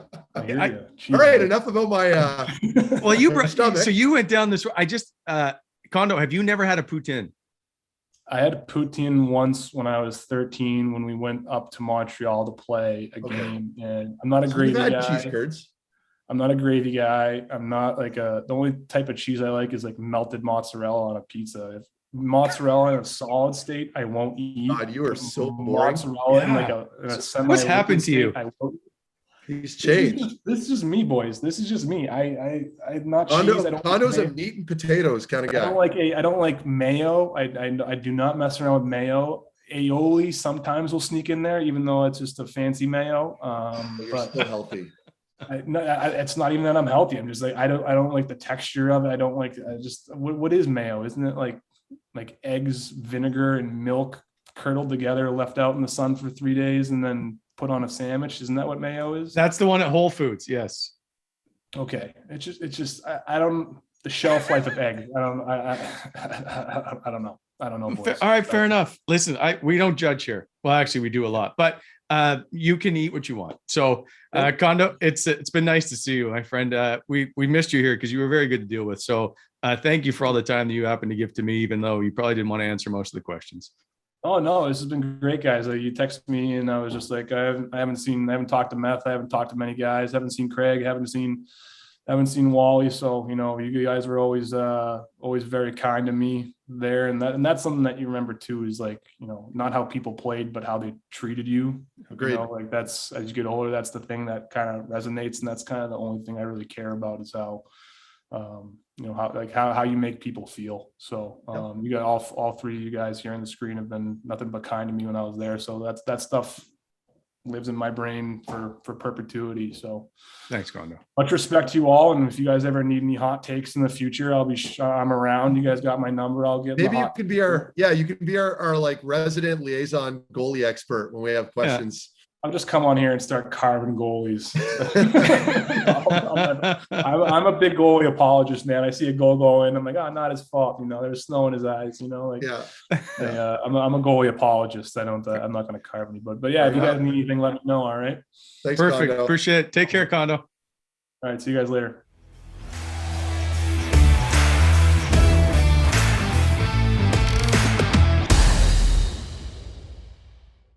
All right, welcome back to the Wally Methot Show. Once again, thank you to Mike Condon for stopping by for a quick chat. Always nice to see him. Welcome to the show, Craig, as always. Hey guys. You know what? Like, I meant to bring this up off the top. We got sidetracked as I usually do. Meth, if you're going to dress up for the TV, can't you dress up for like our show a little bit? What do you mean? You're You in a guys aren't t-shirt. wearing suits? I have a nice collared I sweater can't wear on. like. Are you 80. kidding? I can't wear a sweater. I gotta say this. I am notoriously let me rephrase that. When it comes to the winter, I never wear sweaters. I can't, Wally, because I just sweat. I'm always sweating. Even when I'm going outside, I throw the jacket on, I got a t-shirt on. So I'm not ever, you're never gonna see me in a sweater, ever. We got to see some stubble though on TV. Yeah. The other day, I like that. Are you guys? No, it was my good. chain here? No, it was Okay. good. We were joking about how I'm in favor. Yeah, I know Brent's a big fan of that. But yeah, and we noticed it the other day because usually you go like baby face to there, and then you come back and somehow it's regrown the next day, and so no, it's good. Okay, so now I'll keep it for tonight. all right. And by the way, do you have a good suit picked out? No. People want to know I if don't your know what I'm wife gonna wear. picks out I might your wear suits. something I might wear some baby blue linen looking suit tonight. We'll see. It depends. I just, I don't want to go too overboard here. I don't want to Slayer t-shirt or something. Yeah. We'll see. Finally, is there any chance that you're shaving for the next week since you're going on vacation? I don't like it getting too long. I might trim it, but I know my wife likes I don't think she likes the baby face. I typically don't get a lot of good responses from it. So I'm going to keep a little bit of hair. Are you excited for your trip? I am excited. Yeah. We're going to Cabo for a week. Just looking to get away, man. Yeah. Well, we planned the vacation, assuming that the NHL Olympics were going to work out. This was months back. Yeah. And obviously that didn't work out. So now I'm missing a couple games this upcoming week, and I'm missing the show. And it turned out to be a big fiasco. It's a pretty good fiasco though. I know. I'm not Could complaining. be worse.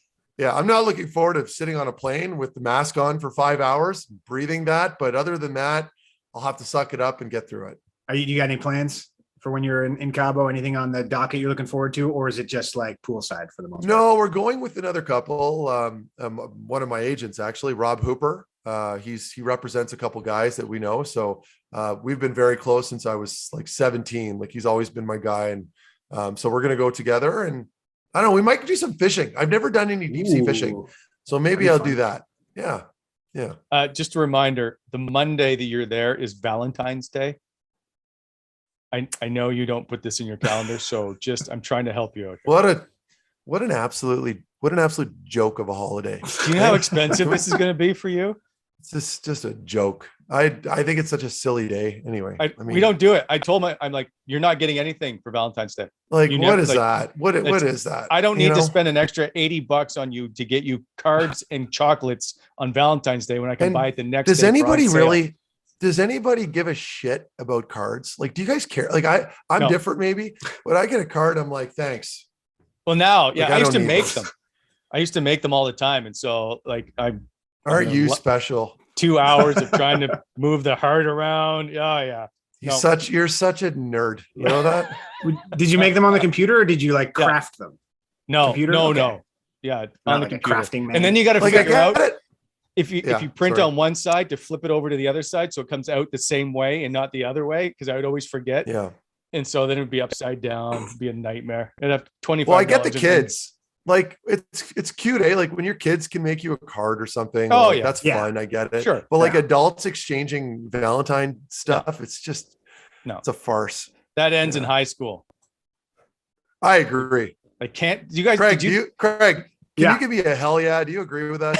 With what, Valentine's Day? Well, here's the Yeah, thing. come My, on. We're my, trying to drag you down with us. my Yeah. wife's birthday is the day after Valentine's Day. Oh. So we just kind of Oh. lump it all together, boys. Okay, that's good. Okay, Yeah, never mind. Yeah. No, If you were to we're do all both, I'd be No, like, I'd want to slap you across the screen. No, here. and we've been You know? together so long. We have like built-in traditions that are like cheap. Like this is going to sound bad, but on for Valentine's Day, we go to Subway. That sounds bad, but we've been legit doing that since we were like 17. I'm good with that. Right? If that's So your it's like, thing, yeah. kind of a joke or whatever. And Sure. financially, it works out that I can crush a big bready sandwich once a year. So Good. So Yeah, Meth, it's good. then do you and Ellie have any kind of weird little traditions? Not really. I mean, I maybe we do that I'm unaware of, but I can't think of anything that kind of strikes me right now off the top of my head. what kind I of don't know yard equipment are you getting Lisa this year? She could probably a leaf blower. She probably use I was a going new to say, leaf just blower. add it to the mix there. Here's a shovel. Here's a leaf blower. Yeah. You know, bunch I of got her a yard whippersnipper, like battery operated, because she God. didn't like the gas one I had. She couldn't start it, so Oh I had to my get her a God. battery one. You're That's so good. unbelievable. That's You are adorable. unbelievable. All right. Oh, by the way, Monday's show, we've replaced you, Meth. Bobby Ryan and Ian Mendez are coming in to get rid Very of you. nice. Yeah. It takes so two it'll be- people to replace you. That's how crucial you are. I'm looking forward to not being on the show Monday. Oh, I'm calling you. Matt. We're gonna get. Dude, I hope Ellie doesn't watch. Well, she doesn't watch the show, so that when you leave for 5 minutes, you can join the show. It's at 1 I'll be o'clock like, hey, Eastern. we'll be by the pool. I'll be like, hey, I got to go to the bathroom. Hang on, I'll be Yeah. right back. Yeah. Bad sushi at lunch. I'm on our balcony talking to you guys. Perfect. I'll look forward to it. Stay by your phone. Yeah. All right. That's it. Sounds By the good. way, so Matt, enjoy your vacation. We look forward to all the stories you're going to have Thank you. to share with us when you come back. Maybe. Thank you. All right. Sounds good. See you, boys. See you guys. That's the See you guys. Wally Methot Show, brought to you by sportsinteraction.com. We'll see you next time.